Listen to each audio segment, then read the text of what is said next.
Buenas tardes, Ana, ¿cómo estás? Buenas tardes, Pili, ¿cómo estás? Bien, gracias. Bueno, hoy es día 10 de marzo y ahora mismo pues son las 7 y pocos minutos y un minuto de la tarde. Entonces nos hemos acordado de que hace 2 días fue el Día de la Mujer Trabajadora y hemos querido presentarles unos libros de una autora. Había muchos, pero hemos elegido una que nos gusta especialmente. Empezaremos pues nuestra sesión con una pequeña selección de libros de una autora porque sabemos que nuestras televidentes siempre nos piden listas y libros para recomendar y para conocer. A continuación nos visita Alfredo Hoyuelos. ¿Qué nos puedes decir de Alfredo Hoyuelos, Ana? Bueno, Alfredo es doctor en filosofía y educación, actualmente gerente de las escuelas infantiles municipales de la ciudad de Pamplona, y ha sido un seguidor y alumno de Lorit Malaguzzi, un gran pedagogo italiano que fue el inspirador de las escuelas de Reggio Emilia.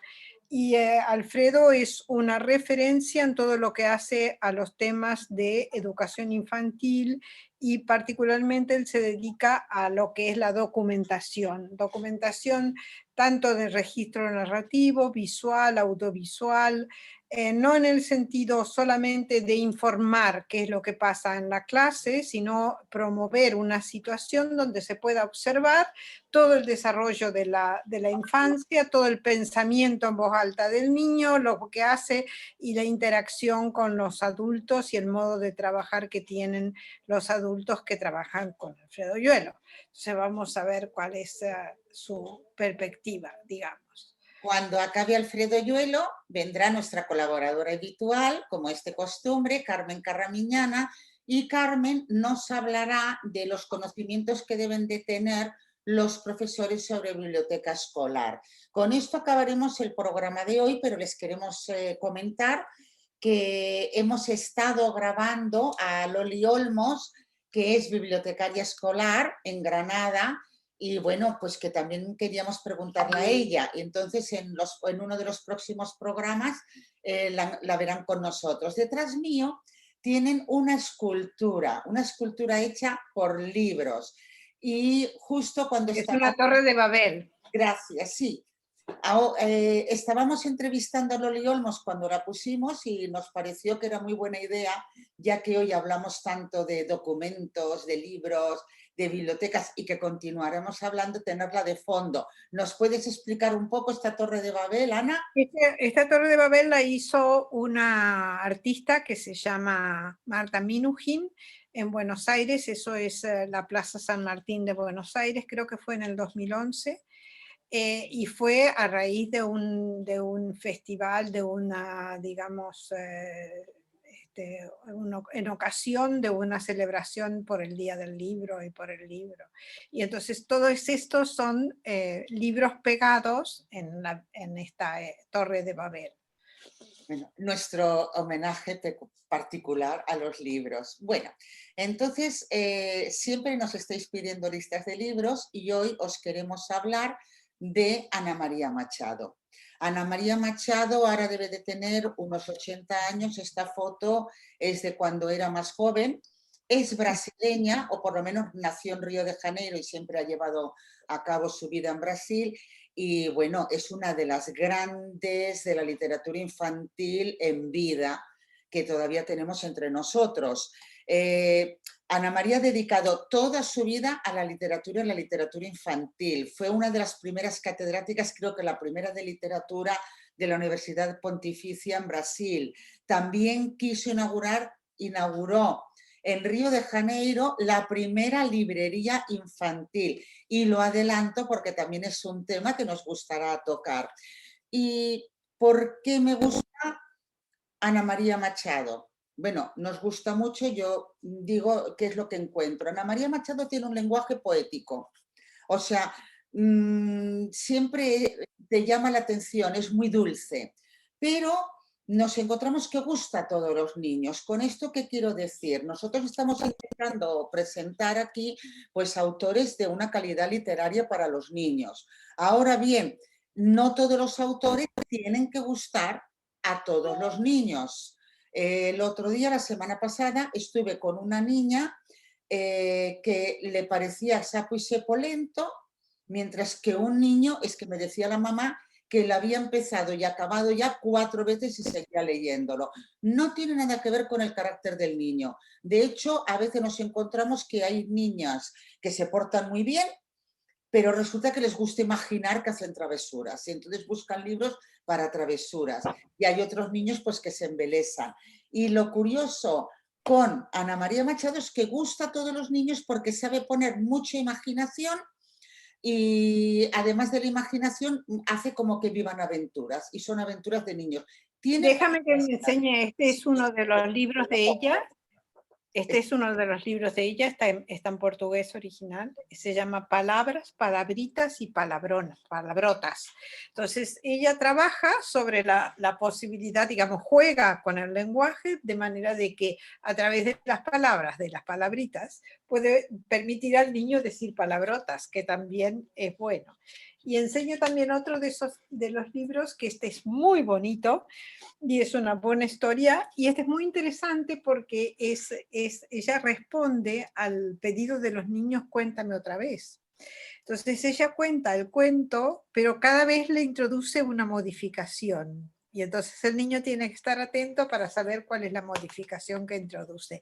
Hace cosas, como tú dices, muy bonitas desde el punto de vista de los juegos, de la poesía, de la imaginación. O sea, realmente es una autora importante. Aquí está traducida castellano, catalán, está traducida en muchas, sí, Bueno, muchas lenguas. por último, también tenemos que decir, sobre todo esto, que se sepa que ha sido un premio Andersen. El premio Andersen en literatura infantil, bueno, puedes explicarlo tú, Ana, que son los... Es el mayor premio que se da a los autores de literatura infantil, y ella hace tiempo que tiene este premio. En el 2000, sí, sí. En el 2000.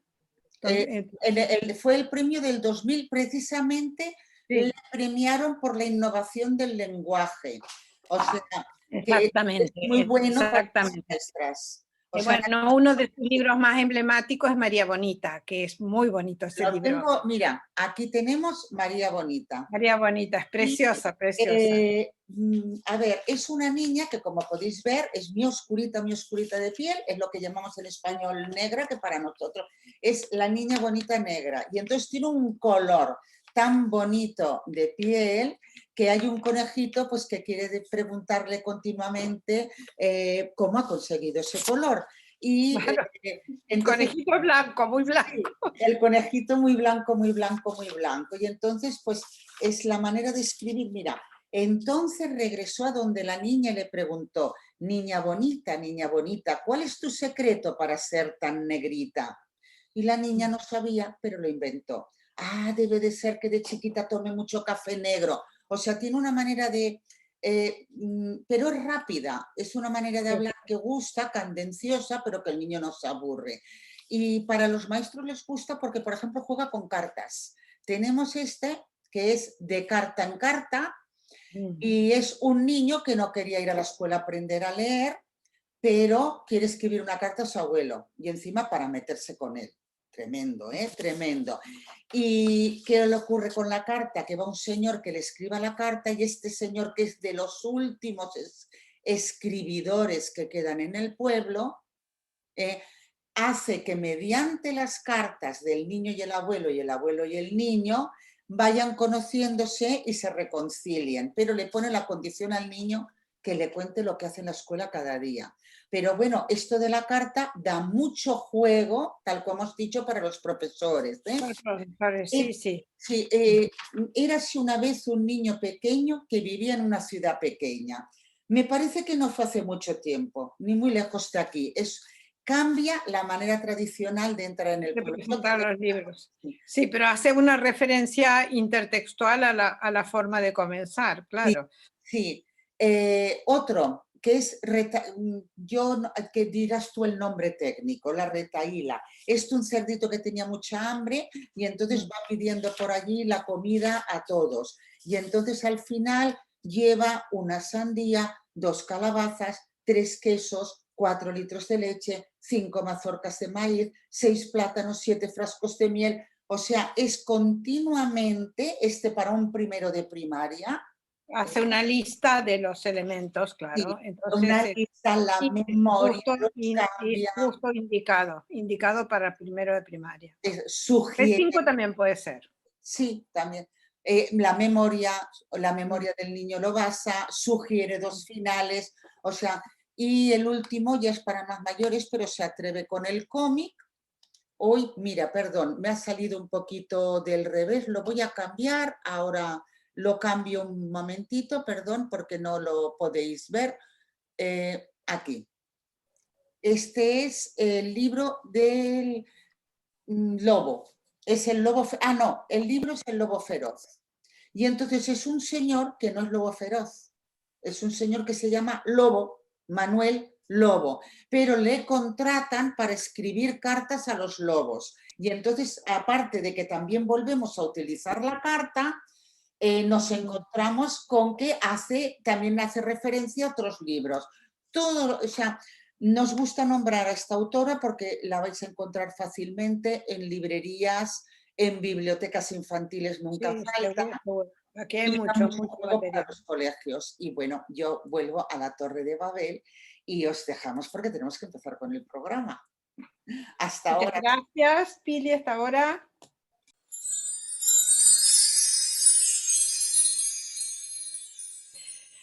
Buenas tardes, Pili. Buenas tardes, Alfredo. Hola, Alfredo Yolo es un doctor en Filosofía y Ciencia de la Educación, europeo.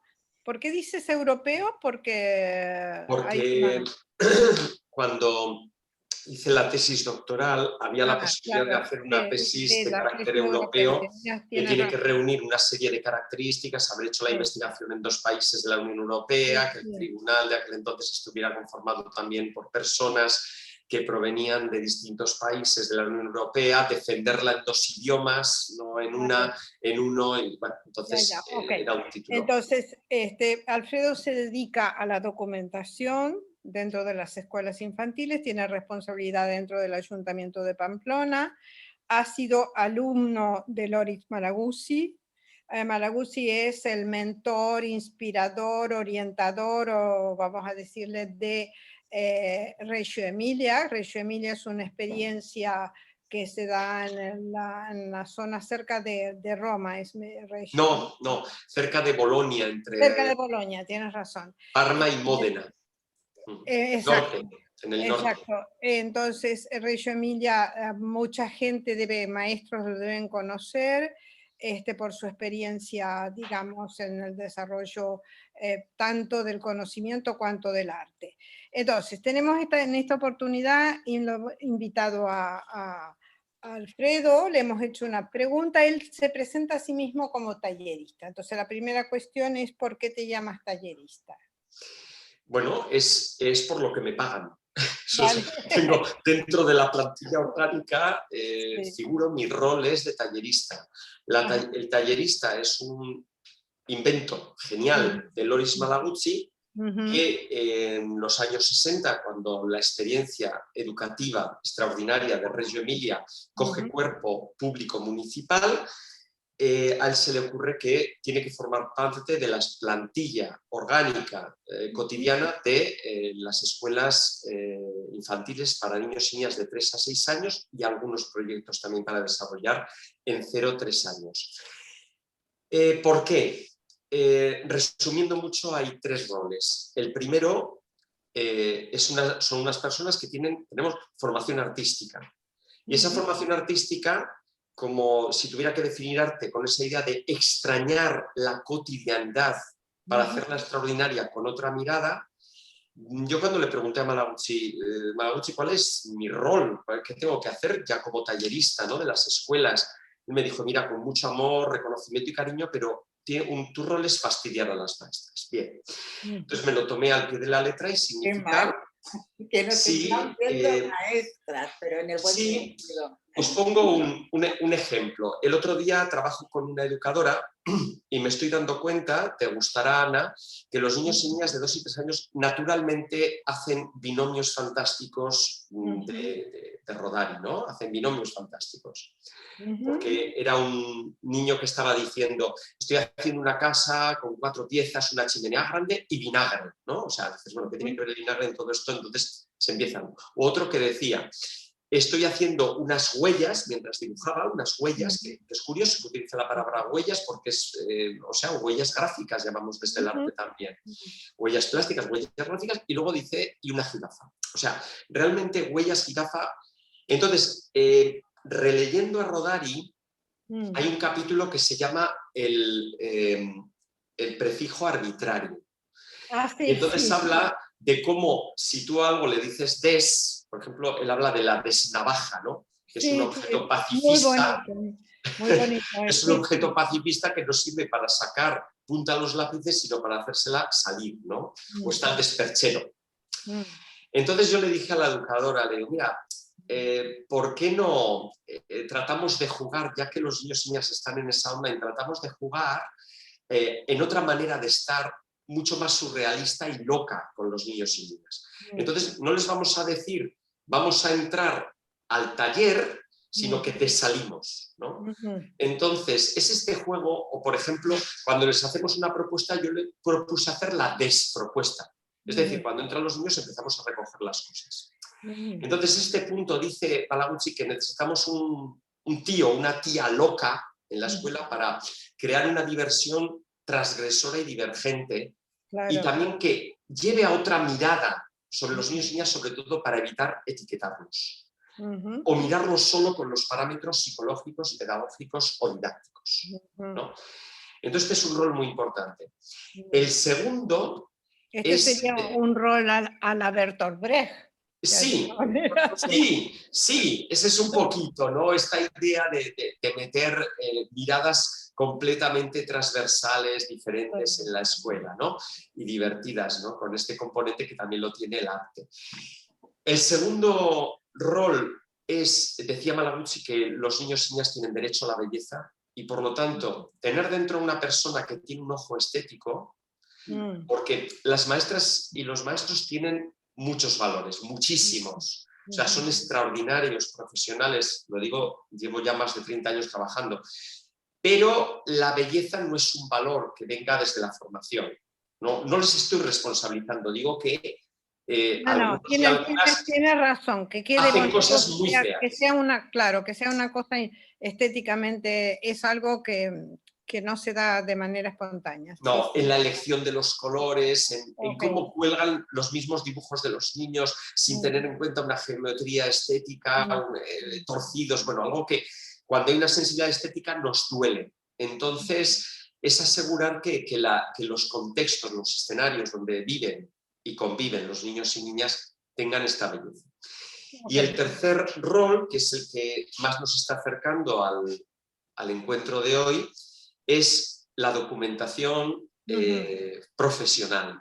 O sea, los que nos dedicamos a esto, pues tenemos una formación en documentación visual y audiovisual fundamentalmente, que pueda llevar a visibilizar los procesos, sobre todo más ligados a lo que llamamos, y decía Malaguchi, la cultura de la infancia, ¿no? No significa hacer fotografías, y entraremos en esto. Es muy diferente hacer fotografías a hacer una documentación, que significa un relato interpretativo de lo que allí ocurre.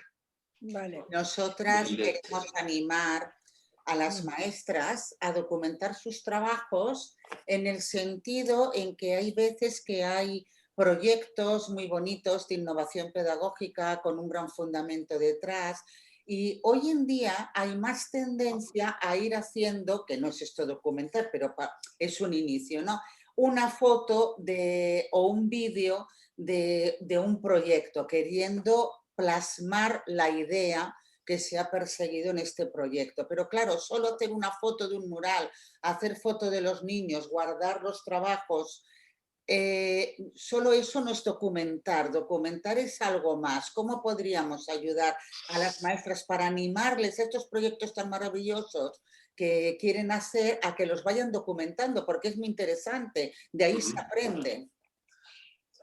Documentar, para entendernos también, y luego podemos hablar, es dejar constancia, memoria de algo que vivimos con los niños y niñas en primera cuestión, y por lo tanto puede haber un relato escrito, puede haber un relato fotográfico, Claro. puede haber un relato audiovisual o puede haber un relato en forma de mapa o constelación, es decir, no hay una única manera. Yo me dedico más a lo que es la documentación visual y audiovisual porque es más mi formación. Entonces, es mi campo donde yo tengo más formación y donde me encuentro más vibrante, iba a decir, ¿no? Entonces, la documentación tiene varias, desde este sentido, tiene varias características. Como digo, es dejar memoria. Pero estamos trabajando un aspecto que me parece importante, que se llama la indagación narrativa, que nosotros le llamamos los relatos compartidos. Voy a poner un ejemplo, ¿no? In crescendo. Vamos a ver. Ha habido una forma que nosotros estamos realizando en las escuelas que yo le llamaba la pedagogía del Vía Crucis. La pedagogía del Vía Crucis es aquella que tiene unos ítems y que señala simplemente con una cruz si los niños los cumplen o no. Sí, no. Come solo, se ata los zapatos, le ponemos sí o no, ¿no? Esto no me dice nada. Etnográficamente hay lo que se llama, y a nivel fenomenológico desde Husserl, hay una descripción de atenernos a los hechos. Entonces yo puedo observar, si estoy en el momento de la comida, que me parece muy importante, para nosotros también un gran valor del cambio de pañal, por ejemplo. Es decir, describo cómo el niño está sentado delante de un plato, coge la cuchara con la mano derecha, mira el plato, llena la cuchara y se la lleva a la boca, ¿no? Vale. La narración, que forma parte ya de la documentación, la narración introduce aspectos, diría, heurísticos, también interpretativos. No me gusta mucho la palabra, pero bueno, sí esa idea de hacernos preguntas sobre lo que va ocurriendo. Vale, el niño está sentado y parece que le surge el deseo de comer, pero no muestra la iniciativa, y puedo lanzar una hipótesis, tal vez porque está habituado a que le den de comer en vez de él tomar la iniciativa. Ahí estoy metiendo una interpretación. Claro. Entonces, ¿yo cómo puedo documentar eso? ¿No? Puedo documentar eso. Y lo que tiene la indagación narrativa, que es en donde en estos momentos nos movemos más, la indagación narrativa no es tomar constancia de lo que ocurre y de cómo lo interpreto, sino cómo a mí me atraviesa. Lo que llamamos etnografía afectiva, claro, que proviene mucho del feminismo, de los movimientos feministas, la etnografía afectiva, que es me estoy emocionando, me asombro de esa capacidad del niño, y en cierto modo, en realidad, la indagación narrativa es una autobiografía de mí mismo, o sea, porque es cómo me siento afectado por aquello que está ocurriendo, ¿no? Por ejemplo, un niño que rechazara la comida, siguiendo con el ejemplo de la comida, y la educadora le respeta el no, ¿no? Yo lo estoy narrando, el niño ya no quiere seguir comiendo, la educadora le dice, te entiendo, no quieres seguir comiendo, lo dejamos aquí. Entonces, yo en ese momento, al contarlo, puedo decir, nada tiene que ver con mi experiencia donde me obligaron tantas veces a comer lo que no quería, o me decían, venga, toma la última, y nunca es la última cuchara, era una mentira. Entonces, me emociono al pensar que algo ha cambiado desde mi infancia. Vale, ese sería en tu caso, serías tú como... Sí. narrador de esta indagación narrativa. Sí, la indagación narrativa tiene esta característica y el relato compartido es cuando pasa de una subjetividad a una intersubjetividad. Vale, ok. Entonces, la documentación es dejar constancia profesional de todo este proceso que yo miro y me siento afectado al mismo tiempo que afecto. Si algo tiene el afecto es que es recíproco, ¿no? Entonces, no es tanto el observador participante, se habla desde la etnografía, cuanto la participación observante, que dicen algunos, ¿no? Y narra, sobre todo lo que tratamos de narrar, construyendo un relato. Es una idea que tiene la documentación, no son fotografías que describen, dicen, sino que digamos que dan cuenta del alma de la cultura de la infancia, de esa forma particular que tienen los niños y niñas de ver el mundo, de sentirlo. Vale. Ok, de acuerdo, yo te voy a hacer un poco de... Pero hay una parte del diálogo, digamos, en el caso del profesor, en el caso del tallerista, que tiene que tener en cuenta el otro, digamos, la reacción del otro. ¿Cómo la incorporas en este caso?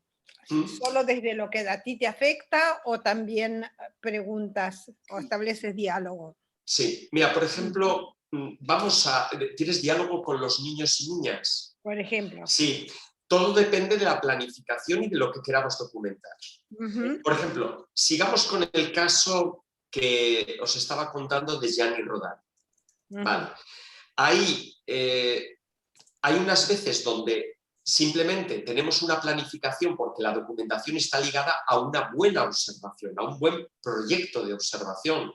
Entonces, por lo tanto, una observación para mí comienza con una buena pregunta, con algunas buenas preguntas. Y digo buenas preguntas porque tienen que reunir dos características desde mi punto de vista. Una, yo distingo entre preguntas legítimas y no legítimas. Las preguntas legítimas, bueno, no solo yo, esto viene quiero decir, es un aspecto incluso filosófico. Las preguntas legítimas son las que me introducen en la mayor incertidumbre porque no quieren controlar el resultado que yo sé de antemano. Me explico. Una maestra que ante la fotografía de un niño y lo reconoce y es aquel niño y le dice, ¿este quién es? O sea, si fuera, tú te imaginas que tú has ido de viaje, perdonad el ejemplo, de viaje de novios, Pili, ¿no? Te estoy viendo ahí, y yo voy a tu casa y te reconozco y te señalo y te digo, ¿y esta quién es? Y este tío está idiota, ¿no? O sea, entonces, ¿por qué preguntamos a los niños cosas que ya sabemos?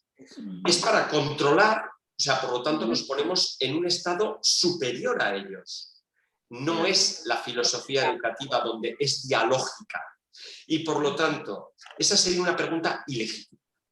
Vale, y la otra es que sean preguntas no banales. Las preguntas no banales son las que no son binarias, dicotómicas, disyuntivas, porque esas preguntas nos sitúan en un lado o en otro, pero evitan la riqueza policromática de los matices. Entonces nos interesa cómo. Entonces, si yo tengo un proyecto de observación, yo puedo, en este proyecto si seguimos con el de Rodari, que también tiene que ver con la gráfica infantil, yo puedo plantearme observar cómo los niños y niñas utilizan gestos gráficos que tienen que ver con el punto, con la línea, con la mancha, con la ocupación espacial y qué técnicas gráficas utilizan para dejar huellas según sus deseos, porque hemos puesto... No, claro, para esto tiene que haber una buena propuesta, una ética de la buena propuesta. En esto que estoy diciendo de la gráfica, yo creo que estamos hablando de que tienen a disposición siempre un mínimo de 10 técnicas distintas. Claro, si tienen solo rotuladores negros con un papel DIN A4 satinado, nosotros están las ceras, están los pasteles, está el grafito, está el carboncillo, están las tizas, están los rotuladores, etcétera, etcétera, etcétera, ¿no? Y en papeles está el papel texturado para acuarela, está el cartón ondulado, etcétera, etcétera, etcétera, ¿no? Por no entrar. Entonces, en la planificación, cuando yo entro con la educadora, los dos podemos ponernos a observar para relatar, ella de forma escrita y yo de forma visual o audiovisual, que es lo que estamos haciendo, lo que ahí ocurre, y no nos planteamos intervenciones, salvo que salvo que, cuidado, estamos para asegurar el bienestar de los niños y niñas. O sea, realmente algún niño o niña que no lo encontremos que está del todo emocionalmente bien o haya habido una agresión donde hay que intervenir, etc., ¿no? Pero digamos que no hay intervención directa. Pero el día que jugamos al prefijo arbitrario de Rodari, ahí nos interesaba ver el diálogo como de surrealista, de cómo es el juego de los niños y niñas, ¿no? Y entonces, por ejemplo, un niño había pintado en un caballete y dice, he hecho una casa grande. Y le dice la educadora, bueno, a mí me parece que es pequeña. Y dice la niña, sí, no tenía 3 años. O sea, quiere decir que el prefijo arbitrario está dentro de los niños y niñas. Entonces ahí, la educadora, estuvimos observando cuál es el rol de la educadora cuando sale de un rol racional, lógico, discursivo, por decirlo así, y nos metemos en lo que decías, en Brecht, en el nonsense, en todo este mundo, ¿no? de la metáfora, de la metonimia, de las cosas patas arriba, ¿no? Entonces, depende de la observación y de lo que queremos mirar. Y a veces también entra dentro de la observación la educadora y su diálogo con los niños y niñas. Por ejemplo, un trabajo precioso que he estado documentando durante muchos años son los cambios de pañal. ¿Cambios de? Pañal, los cambios de pañal. Entonces, ¿cómo es el diálogo? O sea, el cambio de pañal no hecho de forma automática, rutinaria, de simplemente cambiarle el pañal a un niño, sino de un diálogo, de una coiniciativa, de una relación dialógica entre la persona adulta y el niño, donde qué palabras pronunciar para no someter el niño obedientemente, cómo toma iniciativa, cómo pide permiso. ¿Cómo podemos evitar, ahí estábamos analizando cómo evitar tanto imperativo? Porque el imperativo eso es muy importante. Eso me gusta mucho. ¿Y cómo lo evitas, imperativo? Claro, por ejemplo, es diferente decirle, mira, te quiero cambiar el pañal y me gustaría que me dieras la mano para poder quitarte el abrigo. Y pones la mano esperando, ¿no? A que el niño la dé. Y estoy hablando de niños de meses, estoy hablando de niños de meses. Y es la diferente, te voy a coger la mano y ahora dame la mano y levanta las piernas, ni siquiera decirle, o sea, hacerlo. Actuar, claro. Nosotros decimos que hay que avisar al niño, esperar el diálogo con él, esperar la mirada. O sea, ahí hemos trabajado mucho con una experiencia en Budapest que se llama LOXI, de una pediatra que falleció, se llama Amy Pickler. Y entonces ahí tenemos este diálogo. Y hay hay educadoras para mí muy profesionales que me dicen, por favor, ven a documentar esto, porque la documentación no termina en la propia documentación. La documentación no es solo dejar constancia. La verdadera documentación debe cambiar la práctica educativa a través de un pensamiento o análisis colectivo. O sea, bueno, una vez que tú tienes la documentación, ¿tenemos tiempo, Pili, para acabar un poquito? Para la última pregunta. Sí. Vale. Una vez que tú tienes la documentación, digamos, se establece un diálogo con la educadora en este caso para cambiar la práctica. Ok. Sí.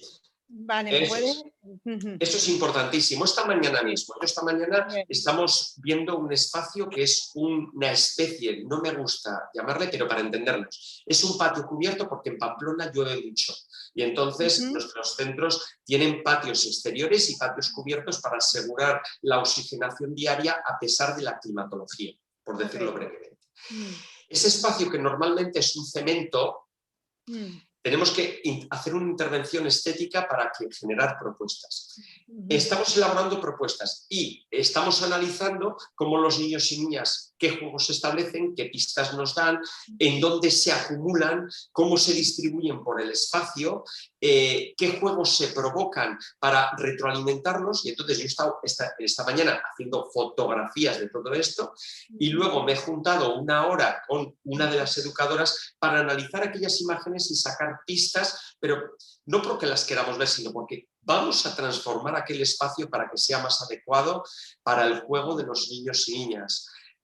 A través de plataformas, a través de telas, a través de laberintos. Se nos ha ocurrido, siempre es muy bonito trabajar con metáforas. Por ejemplo, pensamos que ese espacio tiene que ser un bosque animado. Es a lo que hemos llegado. Entonces no es lo mismo salir al patio que a un bosque. Un bosque estacional, lleno de recorridos, que nos meta el cuerpo, que nos lleve a sorpresas inesperadas, que texture el suelo. O sea, para resumir, o sea, tú tienes una situación X, podemos decir situación problema en este caso o lo que sea, tú haces un proceso de observación más un registro de esa situación de observación, en el caso que dice del comportamiento de los niños y sus pautas y demás, hacéis un análisis conjunto con la educadora y luego hacéis una transformación, en este caso del espacio. Sí. Sí, hay otro rol importante que me parece muy importante, porque cuando yo hablo de documentación digo que es un proceso al mismo tiempo ético, estético y político. ¿Vale? Entonces, eso es en el micro. Y eso lo he leído, sí. Ético. Lo estético se entiende. Estético se entiende porque tiene que dar forma. Ético, desde el punto de vista, me gusta la definición de ética de Humberto Maturana, donde habla de legitimar al otro como legítimo otro, la otredad distinta de mí mismo. O sea, yo doy cuenta de la ética porque no someto al otro, sino digamos que visibilizo la expresión de su alteridad. Ahí entiendo por ética.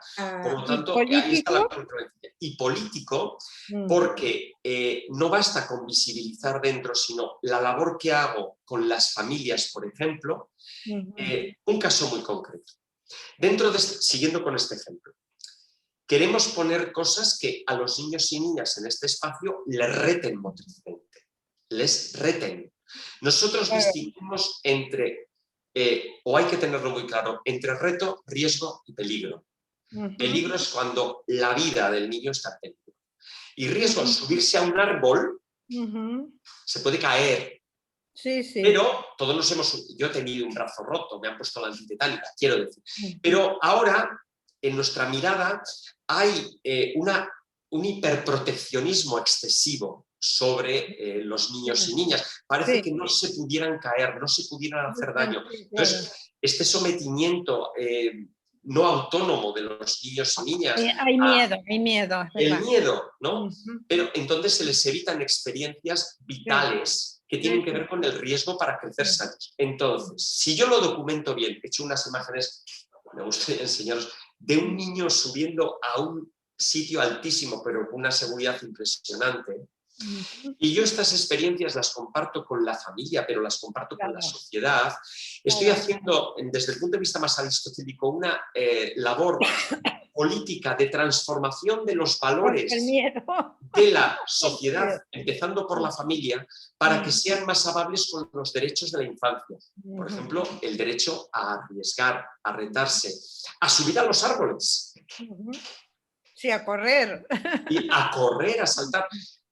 Hacerse daño. El derecho a hacerse daño, como el derecho a mancharse. Porque, claro, hay familias que dicen, no, que mi hijo salga limpio, ¿no? Pero a ver, el derecho a mancharse es muy importante a nivel artístico en la experimentación.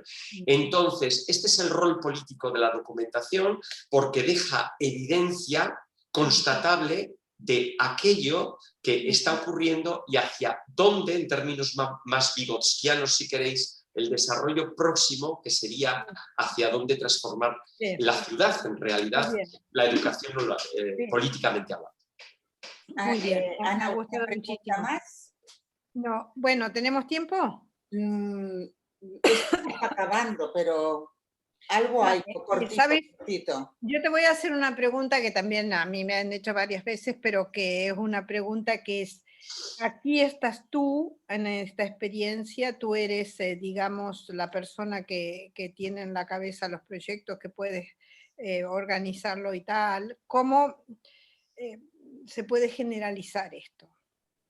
Quiero decir, Proyectar a los demás. no, a ver, hay una situación que es evidente, digamos. Lo que te quiero decir es, los maestros en una escuela pública, pero también en una escuela privada, digamos, están solos, están realmente muy solos.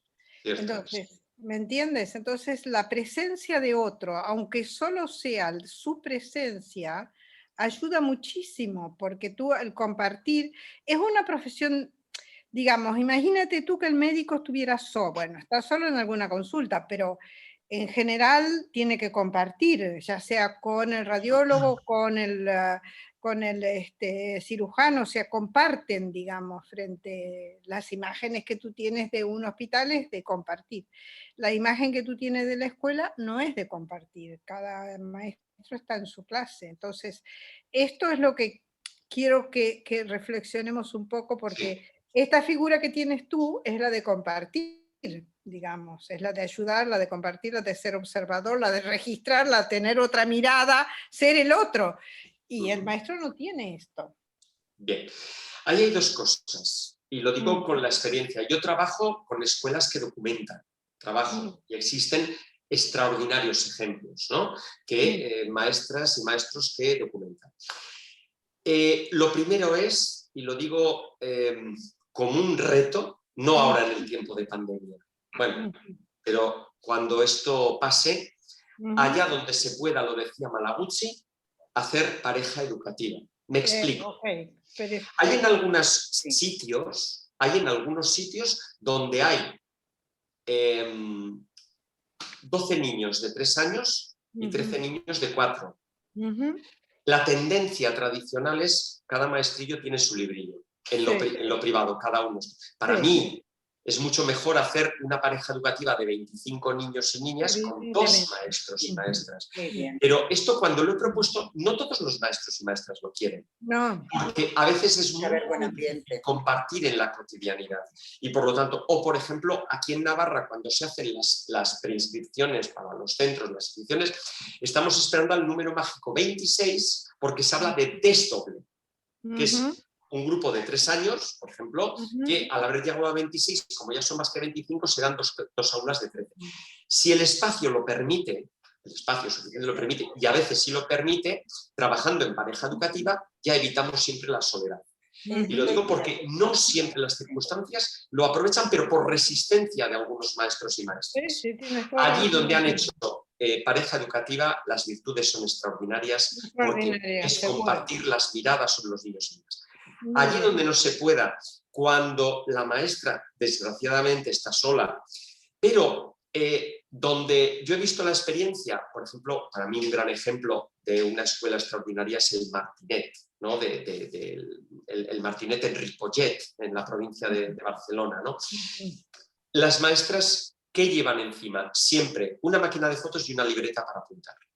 Muy bien. O sea, lo llevan como se ponen el jersey, para si hace frío, quiero decir, o los pantalones. O sea, es connatural a ellos. Entonces, claro que tiene que acompañar, decía Malaguzzi, que el espacio ambiente es un tercer educador.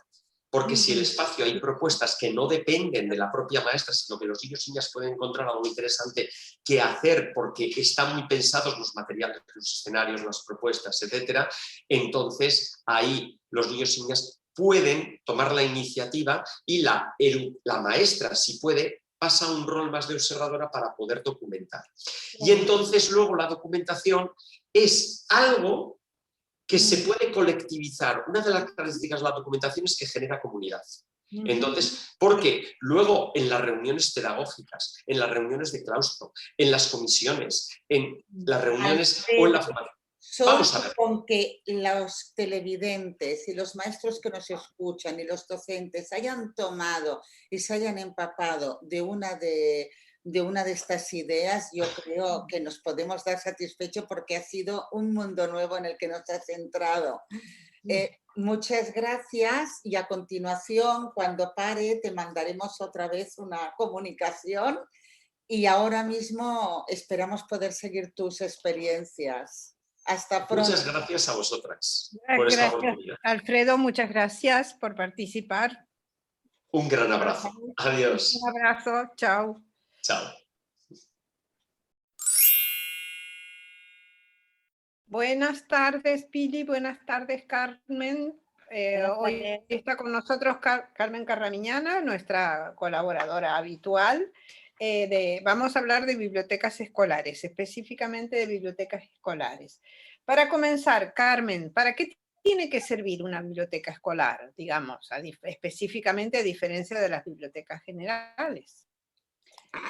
Pues la biblioteca escolar, como dice su propio nombre, tiene que servir para todo el proyecto educativo de un centro escolar y se diferencia de una biblioteca pública o de una biblioteca especializada precisamente en eso, en que está en un centro educativo y tiene que dar respuesta a los distintos procesos de educación en las distintas áreas que se trabajan en un centro educativo.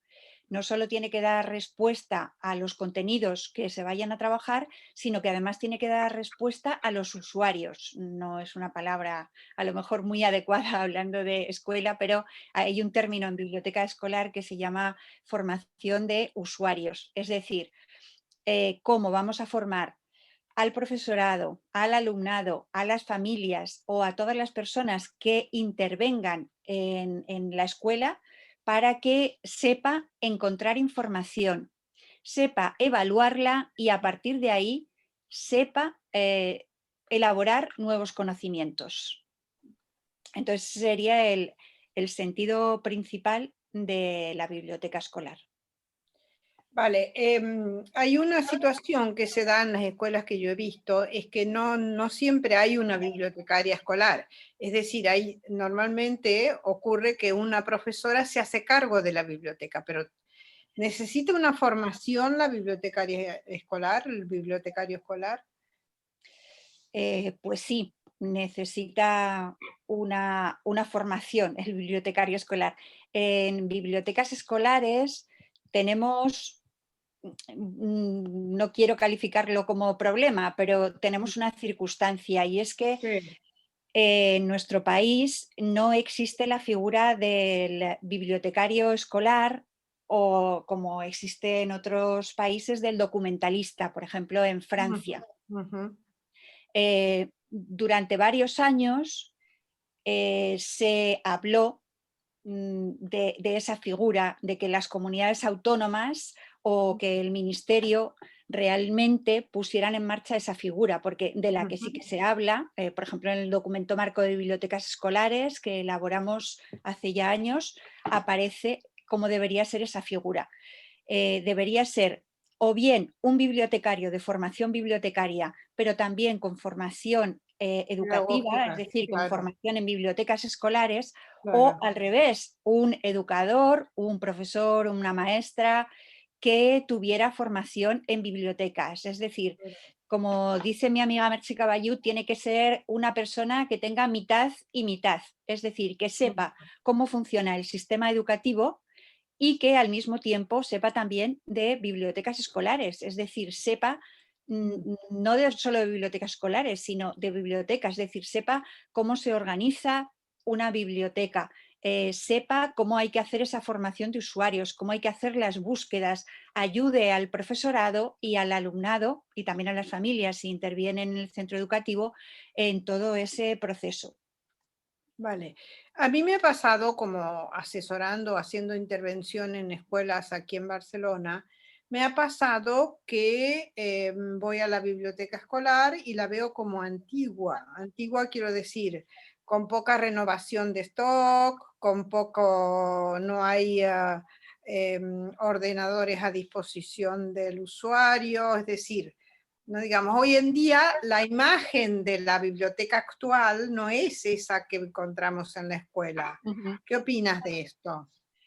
Claro, la biblioteca escolar en el peor de los casos no existe. Sí. en un caso intermedio existe un espacio que en este Exacto. tiempo de pandemia, al menos en la comunidad autónoma en la que yo vivo, se está utilizando como aula de clase, o se está utilizando como claustro de profesores porque las salas eran muy pequeñas. Es decir, que se ha cerrado ese espacio que es fundamental para el conocimiento. Claro. Es decir, que ha sufrido un ataque importante. Supongo que no en todas las comunidades o no en todos los centros habrá ocurrido esto. Supongo que habrán podido buscar en algunos centros pues algunas estrategias para que eso no ocurra. Entre paréntesis, está ocurriendo prácticamente lo mismo en las bibliotecas públicas. En las bibliotecas Es públicas verdad. no podemos ir a hacer una búsqueda en el catálogo real, es decir, manejar los libros, sino que tú tienes que ir y decir, quiero este libro, y cuando lo vas a devolver no entras, no hablas, sino que lo dejas en un cajón y ya está. Es Sí, decir, sí. que no estamos en el mejor momento, pero ¿qué tendría que tener en este momento una biblioteca escolar del siglo XXI? Pues tendría que tener un espacio real, un espacio físico al que el alumnado, el profesorado, las familias, todo el entorno puede acudir. Si puede estar compartida con la biblioteca pública de referencia, pues mejor que mejor, pero eso no siempre se puede dar. Además, tendría que tener alguien que durante todas las horas del horario lectivo escolar y si puede ser también extraescolar, estuviera para la atención del público. Lo ideal sería un maestro bibliotecario o una maestra bibliotecaria, pero también puede ser en algún momento pues un padre o una madre. Ahora mismo conozco a bibliotecarios y bibliotecarias que tienen hijos en los colegios y se han ofrecido voluntariamente para estar algunas horas. Y eso es estupendo porque son personas que están formadas para esa tarea y además nos van a prestar ese servicio. ¿Qué más? Si eso no puede ser, no puede haber siempre una persona, diríamos, al cargo de la biblioteca escolar física, real, pues entonces el profesorado, el resto del profesorado del centro tendrá que tener una mínima formación para que cuando vaya con sus alumnos sepa dónde encontrar la información y sepa también hacerles una mínima formación de usuarios. ¿Qué más tendría que tener esa biblioteca real? Pues tendría que tener unos espacios para tener los fondos físicos, pero fondos de todo tipo. Es decir, la biblioteca escolar tiene que servir para todo el alumnado de todas las edades, para todas las materias y para todas las circunstancias. Es decir, si tenemos alumnado de educación infantil o incluso alumnado de las escuelas infantiles de 0 a 3 años, si tenemos primaria, secundaria, ciclos básicos, si tenemos formación profesional, si tenemos educación de adultos de cualquier tipo, si tenemos personas que tienen dificultades para el aprendizaje de cualquier tipo, si somos centros que estamos impartiendo 1, 2, 3 lenguas, es decir, para todo eso tenemos que tener documentos. ¿Cómo los tenemos que tener organizados? Pues yo no renuncio a la clasificación decimal universal, a la CDU. Es decir, es una clasificación que nos permite organizar por una serie de materias los libros y a su vez suborganizar. Es decir, si por ejemplo vamos al apartado 4, normalmente no encontraremos nada, ese es el apartado libre, pero si vamos al 5, si vamos al 7, si vamos al 8, naturaleza, ciencias aplicadas, geografía, artes plásticas, dentro de cada uno de esos apartados de la CDU iremos encontrando subapartados. Será más sencillo de organizar los apartados de una escuela de infantil o de una escuela de primaria que de una de secundaria o ya si nos vamos a la FP o nos vamos a la universidad. Claro, en la medida que las personas crecen o que los estudios son más avanzados, también se tienen que ir ampliando todos los apartados de la clasificación decimal universal. Muchas Entonces, gracias, Carmen. Mira, han pasado 10 minutos y me vas a permitir un momento que te interrumpa. Hemos estado, bueno, que hagamos un pequeño resumen para los telespectadores. Hemos estado hablando que lo importante de la biblioteca es primero que exista la biblioteca, porque ahora mismo nos encontramos con el problema de la pandemia, que realmente no existe ese espacio físico. Enseguida que hay cualquier necesidad, se utiliza el espacio de la biblioteca. Por lo tanto, esto no es un bien. Luego necesitamos tener un bibliotecario, porque no es lo mismo que un profesor vaya 3 días a la semana y luego de clase, no se puede preparar como bibliotecario, a que tengamos un profesor todo el día.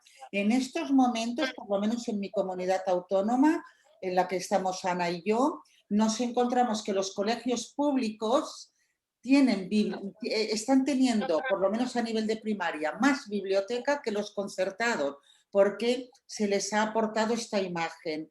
Y por último, estabas hablando de la formación del bibliotecario y creo que ahora entramos en otro tema. ¿Es así o me he olvidado algo? No, está bien. bueno, Sí, hemos estado hablando de qué genial. condiciones, seguimos Sí. con las condiciones que tendría que tener ahora mismo una biblioteca escolar, además de lo que ya has dicho y de esos sistemas de organización de clasificación decimal universal en los que el profesorado deberíamos estar formados. No es muy complicado y, como dice una profesora de biblioteconomía y documentación de la Universidad de Zaragoza, la CDU sirve hasta para organizar los armarios de casa. Entonces, tendríamos que tener todo eso y luego tendríamos que tener otra serie de medios. Tenemos que tener espacios para poder hacer ese trabajo de búsqueda de documentación, mesas, sillas adecuadas. Tenemos que tener espacios de lectura relajada, es decir, alfombras, cojines, sillones de orejas, lo que queramos. Pero además ahora mismo la biblioteca no puede integrar solo libros. La biblioteca, por eso hay centros que lo llaman centros de recursos, pero a mí me gusta la palabra biblioteca. La biblioteca debe tener otro tipo de fondos. Debe tener fondos para música, no solo partituras, también debe tener discos o debe tener audiovisuales que nos entren en el mundo de la música. Debe tener películas documentales o de ficción, o sea, todos esos recursos audiovisuales deberían estar integrados en la biblioteca. Además, podemos integrar recursos como, por ejemplo, los juegos, juegos educativos para los que podemos tener espacio en la biblioteca o incluso podemos acceder con esos Y juegos. más como centro de recursos, sí. Más Sí, como al pasillo, al recreo, a donde sea. Pero los juegos forman parte, por ejemplo, de lo matemático, forman parte de una serie de materias que a veces creemos que eso no tiene que ver con esas materias, pero sí que tiene que ver. Entonces, muchos juegos ahora mismo nos pueden ayudar. Carmen, quería preguntarte otra cosa. ¿Qué me dices de lo virtual? Quiero decir, es tanta la información, como dice Zygmunt Bauman, es tanta que nos invade, que nos aplasta, que nos confunde, que nos, digamos, ¿cómo se hace para trabajar tanta cantidad de información? Porque aquí Bueno, lo que más bien sobra, no es que falte, digamos. Y va a llegar a ese tema, es decir, Vale. ahora mismo la biblioteca escolar actual tiene que contemplar la biblioteca virtual. Por lo tanto, la biblioteca debe poner al acceso de los usuarios ordenadores o tabletas, e-readers, es decir, todos estos recursos digitales que nos permiten acceder a la información virtual. Esa es la parte material, pero digamos, ¿cómo orientas? Ahora, ¿qué hacemos? Bueno, vale, pues ¿qué hacemos? Sí. tenemos que hacer lo mismo que haríamos con una documentación en papel, es decir, tenemos que entrar como adultos y también luego el alumnado en un proceso de alfabetización informacional y digital o formación de usuarios. Podemos utilizar estas terminologías. ¿En qué nos tenemos que alfabetizar informacionalmente? Pues ¿dónde tenemos la información? Pues la tenemos en libros, la tenemos en revistas, la tenemos en muchos manuales que son reales, que los podemos tocar. Tenemos también la información en eso que yo decía antes, en documentales de todo tipo. Por ejemplo, hay muchos documentales de ciencias. Entonces nos tenemos que formar, tenemos que saber quién ha escrito esos libros, quién ha editado esos documentales o quién ha generado esas páginas web en las que tenemos acceso a muchísima información. Entonces, ese es un apartado fundamental en la formación. Tenemos que ver quién elabora todo eso. Y, bueno, hoy en día esto no lo tenemos. ¿Tú conoces algún centro que pueda estar al día respecto a la biblioteca virtual? Por ejemplo, me gusta cómo están trabajando en las bibliotecas escolares de Galicia. Y sí que os diría que cómo están trabajando allí, lo podemos ver a través de su página web y de todos los espacios en red que tienen, parte de un trabajo que se hizo en el Consejo de Cooperación Bibliotecaria. A su vez, este Consejo de Cooperación Bibliotecaria, en el que están integradas todos los tipos de bibliotecas, las bibliotecas escolares, las bibliotecas públicas, las bibliotecas especializadas, las bibliotecas universitarias, etcétera, tiene grupos de trabajo. Uno de esos grupos de trabajo tiene que ver con las bibliotecas escolares. Entonces, ese grupo de trabajo pues creó un banco de recursos para la alfabetización informacional y digital, Alfin AMI. Son terminologías que se utilizan. ¿Cómo se llama? Perdón. Alfin AMI. Alfabetización informacional o alfabetización en medios informacionales. Bien, este documento lo podemos encontrar dentro de los documentos que tiene el Consejo de Cooperación Bibliotecaria. Yo os he enviado el enlace por si lo queréis compartir para que se pueda encontrar. Entonces, ese trabajo se realiza a partir de las experiencias que se están viviendo en centros educativos concretos, tanto de infantil, de primaria, de secundaria, de FP, de todo lo que comentaba antes. Y se forma ahí un grupo de trabajo interdisciplinar, no solo hay bibliotecarios de bibliotecas escolares, sino de otros espacios educativos y bibliotecarios, y generan este documento. Vamos a parar un momento. Pilar. No te preocupes, es todo muy interesante. Bueno, todo lo puedes cortar, ¿verdad? Sí. Perdón. Vale. Bueno, pero esto requiere no solo de la formación de los bibliotecarios, evidentemente, también requiere la formación del profesorado, porque cómo usar esa información, ¿sabes? O sea, yo te diría, por un lado hay, ¿me entiendes lo que quiero decir? Por un lado hay información directa. Si tú quieres estudiar geografía, digamos, de la costa mediterránea, tú tienes manera de buscar este tema, digamos. Pero además de eso, hay recursos de ayuda al trabajo docente. Yo no sé si esto forma parte del trabajo vuestro. No sé si me explico lo que quiero decirte. Sí. ¿No? Sí. Bueno, debería formar parte. En aquellas comunidades autónomas que hay programas de bibliotecas, realmente el apartado importante es la formación del profesorado. Claro. Lo ideal sería que todo el claustro estuviera formado, pero al menos que haya un equipo, un grupo de biblioteca que pueda estar formado en función del número de profesorado que tenga cada centro, pues a lo mejor por un 10, por un 15% de personas, si hay más mejor. Y si se pueden implicar personas de la biblioteca pública o personas de las familias, todavía mejor. Entonces, estas personas son las que tienen luego que ayudar a que el resto del profesorado tenga esos recursos que quien va a aprender va a ser también el alumnado. Mirad, hay un artículo muy interesante de Daniel Cassagne, de la Universidad Pompeu Fabra de Barcelona, que se llama Navegar con timón crítico. En este artículo, Daniel, en unas pautas muy sencillas, explica qué tendríamos que tener en cuenta para que esas búsquedas, esa selección de la información fuera fiable. Es decir, nos podemos fiar de un artículo, estoy hablando de artículos virtuales, ¿nos podemos fiar de un artículo que no esté firmado y que nos llega a través de WhatsApp, a través de Facebook, a través de Instagram, a través de las redes que se nos ocurran, porque hay muchas en este momento? Pues no, nunca nos debemos fiar de un artículo que no esté firmado. No sabemos quién lo ha escrito, no sabemos de dónde ha tomado los datos, no sabemos si está contrastado científicamente.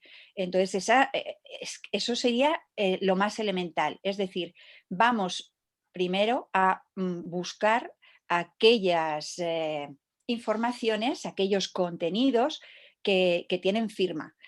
La firma puede ser personal, pero la firma también puede ser de un grupo, de un colectivo, o puede ser de una institución. Las normas, por ejemplo, de un ministerio, las normas de la UNESCO, por ejemplo, de organismos nacionales o internacionales. Entonces, tendremos que contrastar esa información, es decir, no nos podemos quedar ni en formato físico ni en formato virtual con la primera información que encontramos en un buscador. Tenemos que contrastarla y tenemos que contrastarla en diversos buscadores o a través de diversas firmas.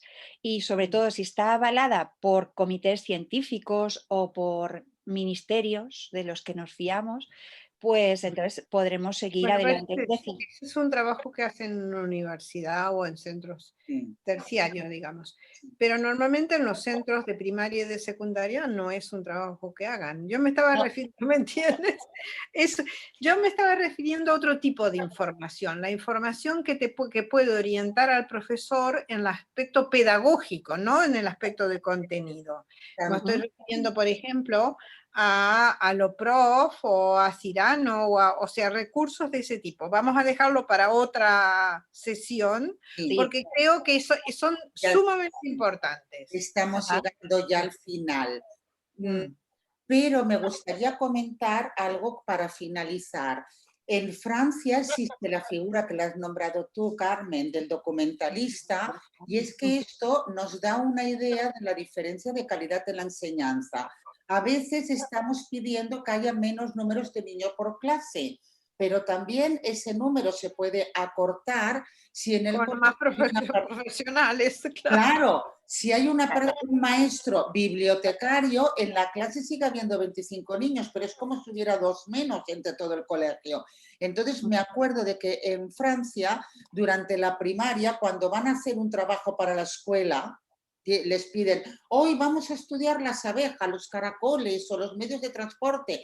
Aquí ves a todas las mamás como locas y papás a la salida del colegio buscando en internet, y allí tienen obligación de ir a la biblioteca, y es la profesora documentalista la que busca las enciclopedias y los artículos para que los niños aprendan a buscar en la documentación. Es que déjame decir una última cosa, Pili. Digamos, esa parte del recurso la dejamos para el próximo encuentro. Tengo otro tema que me interesa mucho, y es, digamos, no solo que los niños vayan a la biblioteca y los profesores también, digamos, como espacio físico, sino al revés, que la biblioteca vaya a la clase, que entre a la clase. Es el trabajo que podemos hacer con los elementos y recursos de la biblioteca dentro del currículum, dentro de la clase. También lo vamos a dejar para próximos encuentros. Los dos ahora mismo, Carmen. Para próximos encuentros. Muy bien. Bueno, antes de terminar, quiero recomendar 2 libros o 2 materiales. Uno es difícil encontrarlo, pero a lo mejor se puede encontrar en librerías de viejo, librerías virtuales. Bibliotecas escolares, ¿para qué? Lo firman Mónica Baró, Teresa Mañá e Inmaculada Bellosillo, profesoras en las universidades de Barcelona y de Madrid. Es un manual publicado por Anaya, muy divertido de leer porque semeja a correos electrónicos que una maestra envía a otra maestra y a una bibliotecaria, una maestra joven que acaba de llegar a un centro y que le dicen, como eres la última y tienes horas, te vas a encargar de la biblioteca. Y se encuentra con un trastero que es lo que nos hemos encontrado en muchas ocasiones cuando hemos ido a los centros, a las bibliotecas escolares. Yo he tenido suerte, pero bueno. Se tiene que poner a hacer algo y no sabe qué, porque ella nunca ha tenido esa formación. Entonces, bueno, es un manual interesante porque luego nos ofrece una serie de recursos para evaluar lo que tenemos, lo que no tenemos, a dónde podríamos llegar, datos de la IFLA, que es el organismo internacional que regula las bibliotecas, etc. Bien, a partir de este manual, que a mí me resulta muy interesante, os quiero recomendar otro. Se llama Bibliotecas Escolares entre interrogantes. También es un documento en el que ha intervenido Mónica Baró, otras personas, como por ejemplo también Inés Miret. Lo editó la Fundación Germán Sánchez Ruy Pérez. Se puede encontrar en digital, en el PDF, lo tiene el Ministerio. Yo os he pasado el enlace. Y este sí que es un método exhaustivo para analizar, para que un centro que nos esté escuchando y que quiera en este momento saber si realmente tiene una biblioteca del siglo XXI o por dónde tendría que empezar a actuar, debería utilizar. Se explica en el manual cómo hay que utilizarlo, qué pasos habría que ir dando, incluso te da plantillas para temporalizar lo que deberías ir haciendo. Yo creo que son dos documentos importantes. Y luego, si alguien quiere ya empezar a buscar quién está haciendo cosas estupendas, pues lo hemos citado antes. Bibliotecas Escolares de Galicia. Así tomamos nota y en las redes sociales y a todo quien nos lo pregunte, le pasamos el enlace del documento, tanto de Germán Sánchez Ruy Pérez como de lo que puede ver en las bibliotecas de Galicia. Pilar, hasta dentro de un mes te esperamos. Carmen. Que sí, Carmen, yo soy Pilar, perdón. Una proyección. Debe ser porque vivo en Zaragoza, como vivo en Zaragoza y tengo aquí el Pilar a 5 minutos de casa. Vale, gracias Carmen. Muy bien, quedamos abrazados hasta dentro de un mes.